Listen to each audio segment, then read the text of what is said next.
من میگم اون چه مهم است این است که شیر امام از نایلون از پلاستیک درست شده. از نزدیک دیدم اون رو، بارها تأسف خوردم از غصه. من و شما خیلی واقعا به این شیر احتیاج داریم. منظورم شیر امام میدرخشد مثل ستاره، مثل خورشید. اصلا کسی باور میکنه؟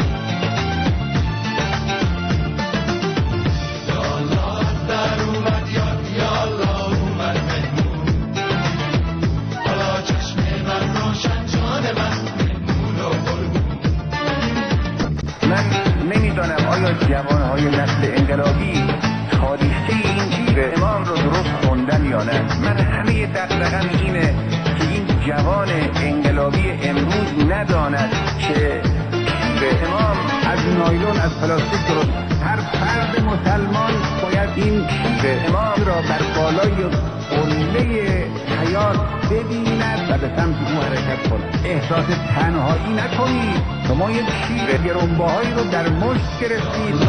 در اومد یا الله اومد مهمون، حالا چشم من روشن جان من مهمون و قربون. من میگم اگر میخواهید هنر این کشور رشد پیدا کند به شیر امام تکیه بکنید.